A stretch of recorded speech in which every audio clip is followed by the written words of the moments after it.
gender with which you identify. You are welcome here regardless of your income, your educational level, your religion, or your position in society. You are welcome here regardless of who you love or who you vote for. You are welcome here regardless of the losses you have suffered, the regrets that burden you, or the mistakes you have made. In this beloved community, we support each other in the sacred task of becoming, celebrate the transcending mystery of life, and rely on the transforming power of love.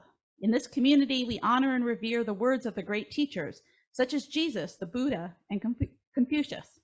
It is, however, the task of every UU to be their own Buddha, their own Jesus, their own Confucius. It is our work as a community to walk with each other along the spiritual pathways that lead us towards happiness, compassion, and life fully lived. And while we are a safe harbor where there is solace and healing, we are also a launching pad from which we are propelled into the tumult of life to live courageously, justly, and lovingly. In the sacred place, we create the structures that lift up the downtrodden, set the captives free, and heal the brokenhearted. Here we have learned that to be fully human is to be fully divine, and that with a little help from our friends, we can each tell our own unique story.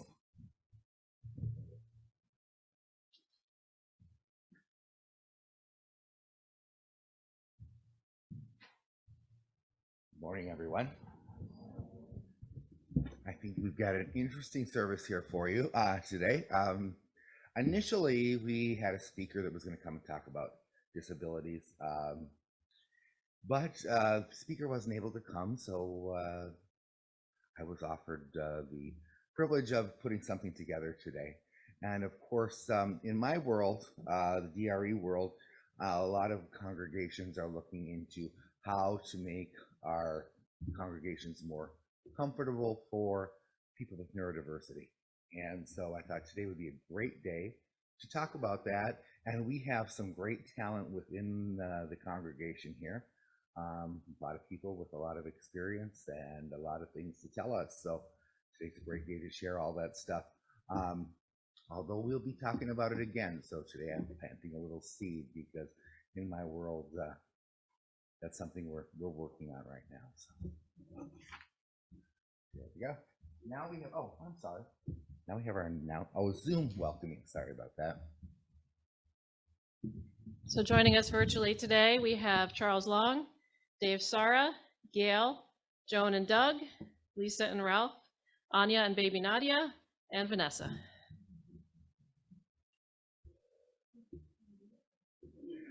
One thing I did forget to mention, today is an intergenerational service. So we have Holly at the back who's going to help us with writing our story for the children. Certainly want to invite all the adults to join in too. It sounds like it's going to be a lot of fun. We also have Rachel here to help her if we need it, but hopefully we'll see how things go. But we invite the adults to join in with the children today to do that. Now we go to our announcements. All right, let's read this together. Love is the spirit of this fellowship, and service is its law. This is our great covenant, to dwell together in peace, to seek the truth in love, and to help one another. All right, now it's time for our joys and concerns. Oh yeah, please do. Yeah, because I'd like the adults to kind of join in. It's intergenerational.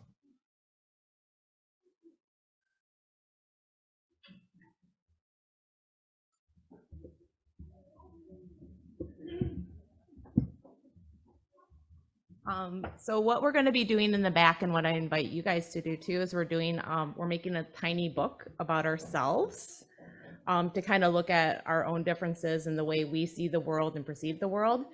And so each little book, it just says, I wonder. So it's like you're wondering about yourself. And I decided to have us wonder in kind of like an imaginative way. So like if I could fly, and then you could either like write down what you think you would be if you could fly, or make a picture of it. And then if I had wheels, if I grew roots, if I had doors and windows, if I were a yummy food, and if I were a musical instrument. So it's just kind of, because when I think of like neurodiversity, Often us folks, we look at the world and perceive things differently. And I never really considered myself to be neurodiverse, but I have dyslexia, and so I do fall within that category. And yeah, so it's a way to kind of like look at yourself in a different way. So I just wanted to share that. Holly, I appreciate all the things our teachers do for us. They just do so much for the kids. Now we'll go on with our readings. We'll start with Tina Eberly, who's going to talk about neurodivergent minds. Tina is also one of our teachers here, valuable member of our congregation. Good morning. I'm Tina Eberly, and I'm sorry I can't be with you today. We are celebrating my niece's birthday, so I decided to send this video in. Brett asked if I would speak a little bit from a teacher's perspective about neurodivergent students and minds in the classroom. For those of you who don't know, I am one of our RE teachers here at Buff. I've happily held that position since 2018, I believe. And I've worked with our youngest all the way to our oldest and everybody in between. Something I really enjoy doing. I'm also in education as a career. I taught for 11 years. I taught pre-K and young fives and worked with our kindergarten, first grade, and second grade classrooms, and worked with behavior support program and built it at Countryside Academy for our young 5s through 5th graders. So about 7 years ago, I took a role in administration and have been doing that since, but I still work daily providing behavior supports for multiple students. And that being said, a lot of my day is spent with neurodivergent minds. So in education, neurodivergent brains and minds, and just even the term has actually been around for quite some time. It depends on the conference or the session you'd be in. It could be called a little bit of, a couple different things, but really it's been something in education that we've been talking about. The earliest I can remember is about 2008. And, it really is just talking about any mental and neurological function differing from what's considered typical or normal. Typically, neurodivergent minds need to have things modeled for them that someone who's neurotypical may just know what to do and know how to handle. And with the modeling and sometimes counseling and extra teaching, it allows someone with a neurodivergent brain to then begin to create those pathways, and what may be innate for me as a neurotypical person becomes a learned process for them. So here's the technical stuff. From a teaching perspective, when I'm thinking about building a classroom and building a school family, even if it's at Buff, sometimes it's just my own kids and one other kid, sometimes it's 9 kids. I'm always and constantly trying to meet children where they are, trying to help give them support and the guidance to build a bridge to where they need to go, and help them recognize how they learn best and how they think. And sometimes that can be frustrating for neurodivergent students, especially if they're watching someone in their class who is neurotypical and they're just able to kind of snap it together and get it. I also witnessed this as a parent because 2 of my 3 children are neurodivergent, and my oldest Aurelia is and Althea are my neurodivergent children, where Coraline is pretty textbook neurotypical. So I watch even at home or in Buff when they're all together in the classroom, Aurelia, for instance, getting really frustrated and recognizing now that she's older that her younger sister is able to kind of just get something and understand it and process it. And it's taking her prompting, it's taking her that extra step of me modeling it or teaching it. So one of the things that I talk to a lot of our new educators, that come through at Countryside is flexibility. Not only to create flexibility in your classroom so that everyone has an opportunity to find success and find what works for them, but teaching the children to be flexible. And that can be really, really challenging for those who are neurodivergent because they're already not processing something as a neurotypical person would. They may not understand it. They may not even recognize that, a certain process or a certain cue exists. And so rather than sitting down, breaking it apart every time, recognizing it, pulling it into, the forefront, just modeling it is oftentimes a great way to kind of on the sly teach it.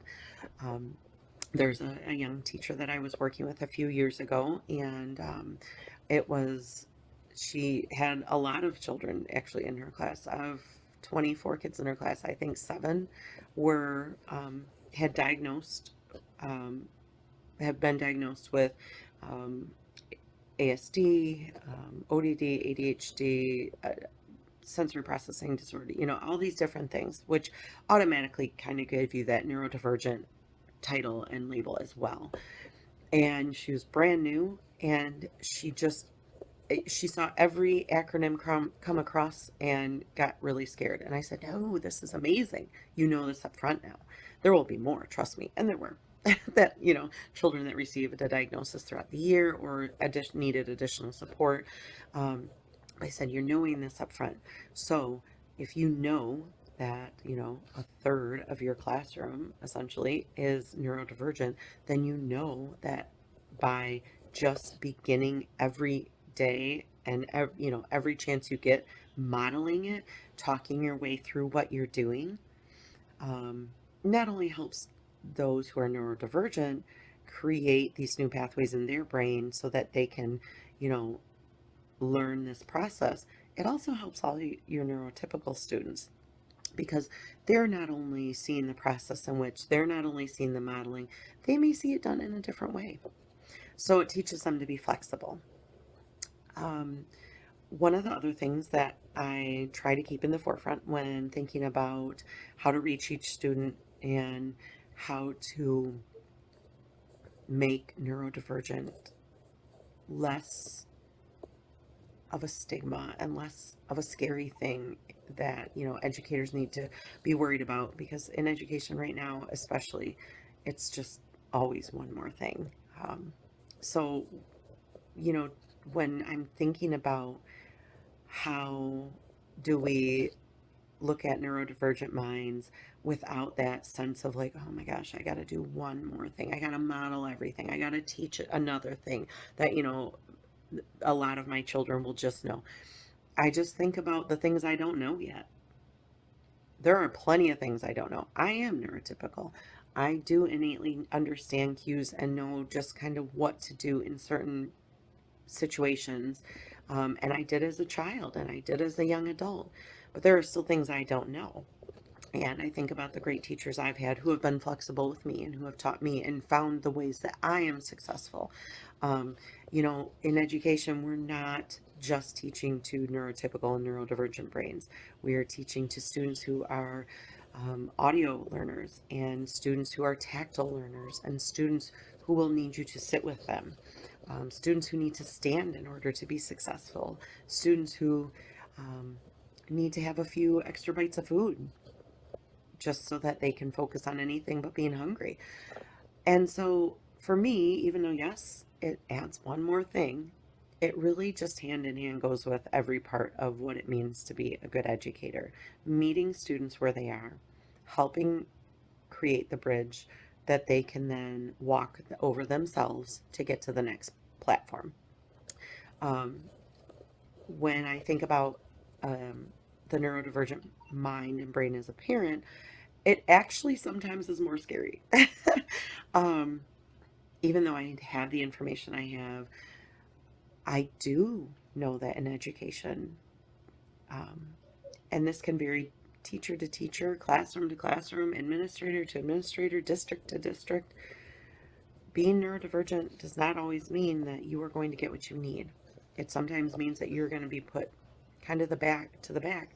And like I said, I work in behavior supports. So there are teachers who will send me students who are neurodivergent and they just need things tweaked a little bit. And the teacher sees them as a behavior problem instead. And so I know that that can easily happen.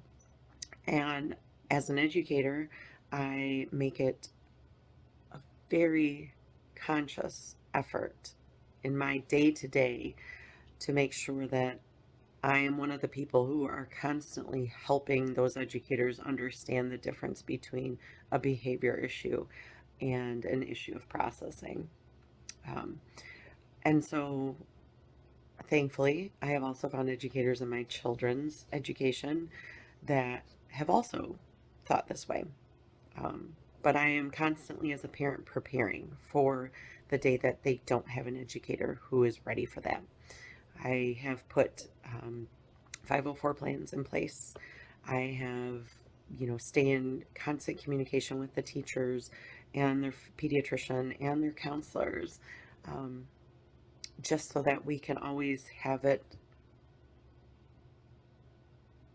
notified, just so that we can always have it in our thoughts, reminding ourselves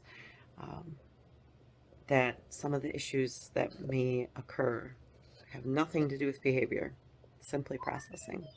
So, like I said, thankfully, in my experience, my children have not had an educator who has needed help in this area. But as a parent, I feel it's important for a parent of a child who's neurodivergent to just always be prepared. And so sometimes as a parent, you gotta teach a teacher. So from the teaching standpoint, if you are one of those parents, I commend you. It is a lot. And for anyone who is ever wondering what it is like in a classroom with neurodivergent students, come on through one of our Buff Sundays and you'll see. I've seen every teacher in there doing a bang-up job, meeting every student where they are, recognizing and acknowledging everyone for the amazing brains and hearts that our kids at Buff have. So, yeah. Well, I could probably go on for a long time, but I will stop. So I really hope you all have a really great rest of service, and we will see you soon.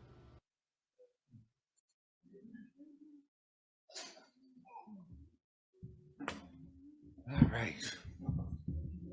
Next, Linda Lobik has agreed to share some thoughts about growing up with neurodiversity.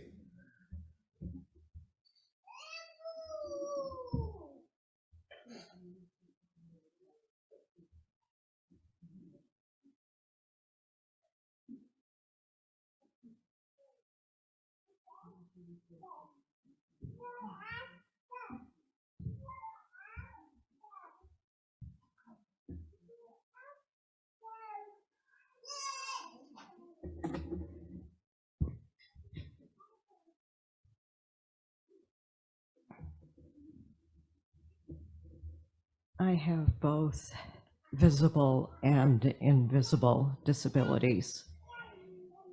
My visible disability, it's a progressive disease of aging, but I also have invisible ones. I'm neurodivergent, and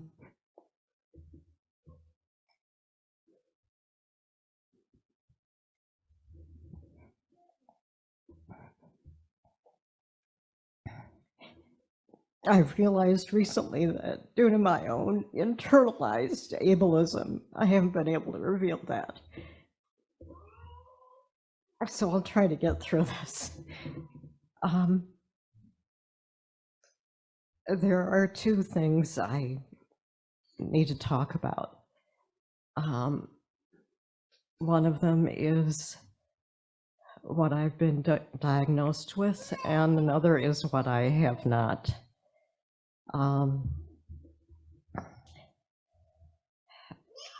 When I was 4, I learned to read.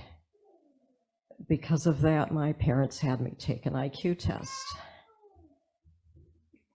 From the results of that test, my parents expected me to do well in school. And Thanks, Lisa. I did, except for one subject, math.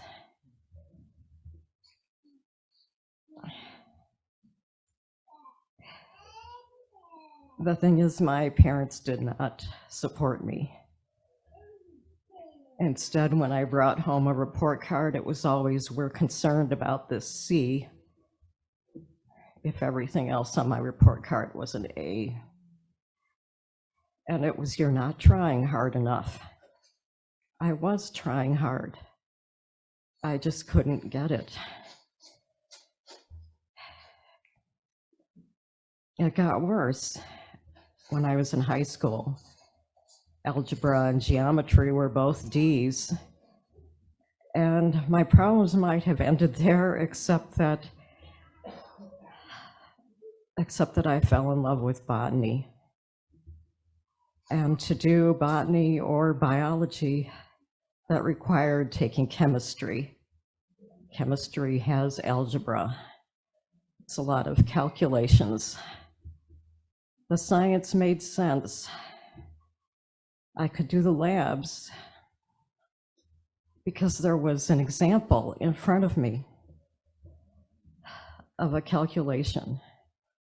It would say calculate the molarity of, and I could do it because if the experiment in the lab was done correctly, it was just a matter of plugging in the numbers.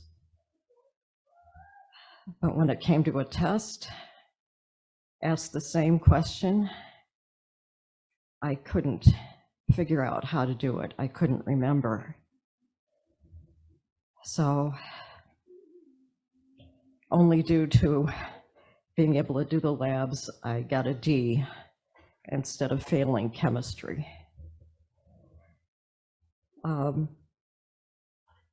When it came to college, in both, well, I went to community college before going away to school. I tried taking chemistry twice during college.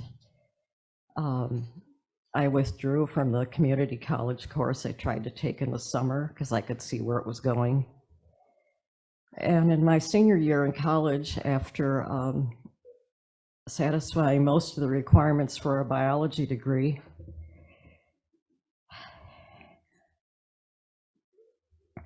I was taking Chem 101 that fall, and I wound up with a D.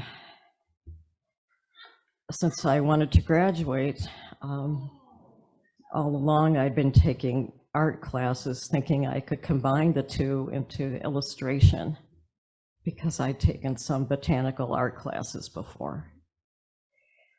Well, I wound up changing my degree to art and getting a degree in art, which didn't stand me well when I tried for a career in botany. And I couldn't go very far without a master's degree. So I tried for that too, one semester with a deficiency that was chemistry that I was supposed to satisfy before going on with the program. And once again, I ran into algebra and couldn't do it.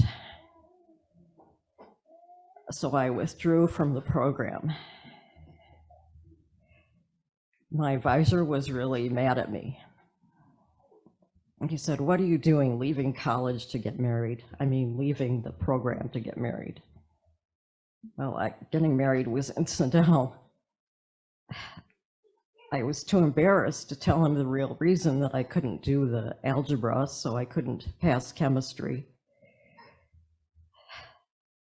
I thought he knew. Anyway, I wasn't diagnosed with a math learning disability, dyscalculia, until I was 51. And as for the other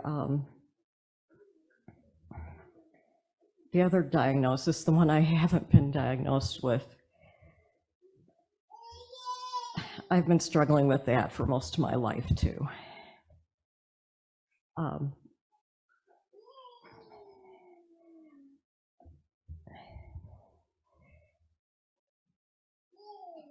I've been trying to figure things out, and as part of that, I have spoken and emailed with 2 buff members who have helped me a lot.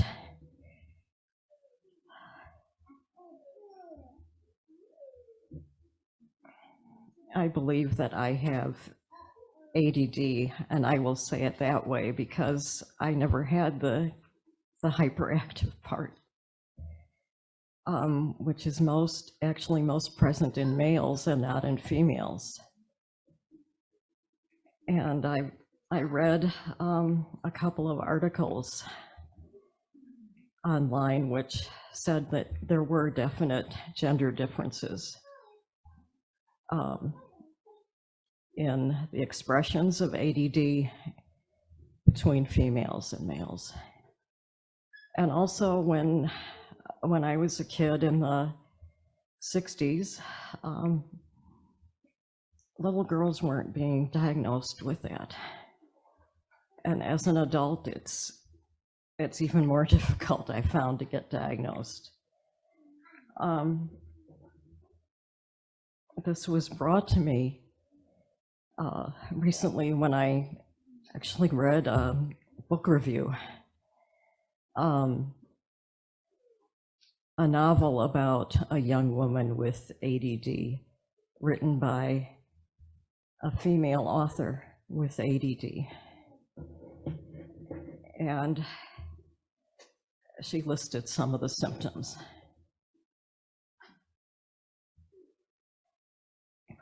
And I'm paraphrasing. In some places I'm paraphrasing, in some places I'm quoting. Why do my thoughts do loop-the-loops when I'm supposed to be focusing?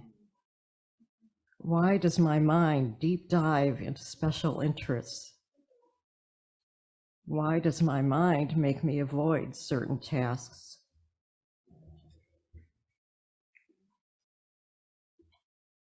I'm messy, I'm impulsive, easily distracted, space out, have difficulty keeping track of time.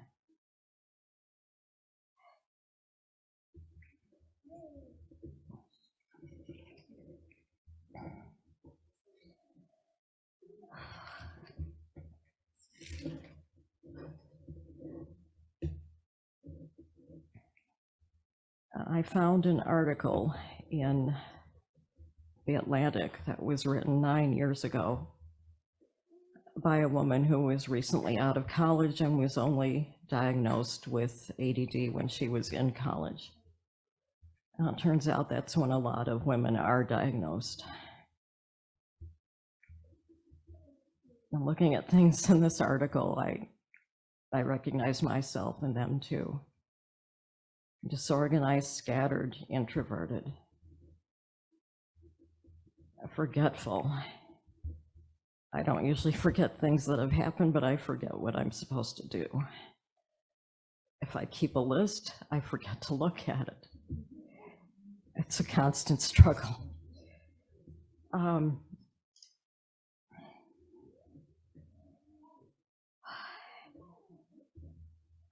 Anyway,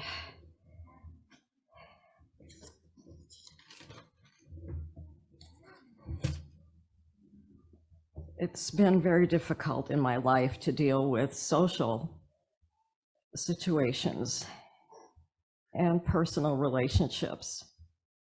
That's like what Tina was speaking about when she said that if you're neurotypical, you just understand those things, whereas for me, it's very hard to put together.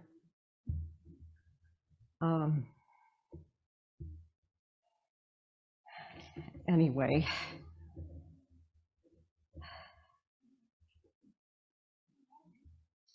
there's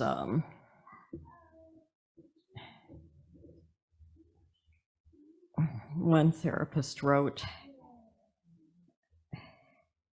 that for a long time, girls with ADD see their trouble prioritizing, organizing, coordinating, and paying attention as character flaws. No one told them it's neurobiological. And when women aren't diagnosed, it turns out that they have been anxious or depressed for years. I struggled with depression in my early life, and I deal with anxiety now every single day. So even though I've been told at times I don't need to be diagnosed, I don't have the coping skills that I would get with a diagnosis. And so I'm still looking for that diagnosis.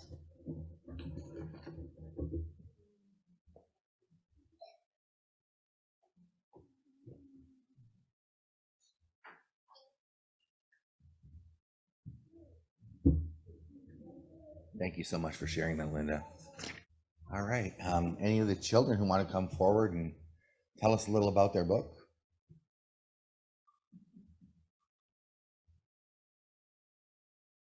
If you want. Any adult?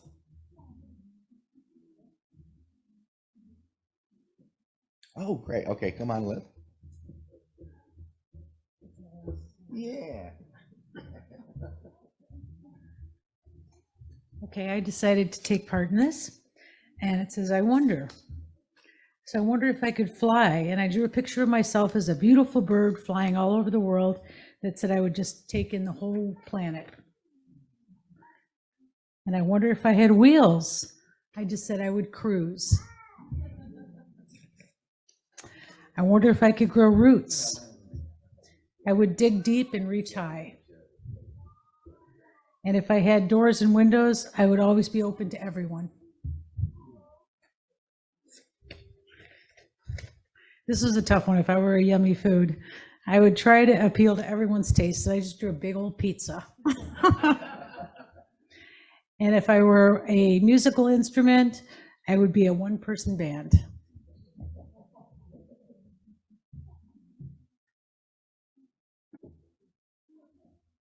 Now I'd like to ask Holly and Ishmael to come and extinguish our chalice, and we'll follow that with our benediction. We'll line up in a circle. No, make a circle. Yeah, we'll line up in a circle around the room and sing our benediction. Yeah. As we extinguish the chalice, may we carry compassion and empathy and understanding in our hearts for those who walk through this world differently. Ready, thank you.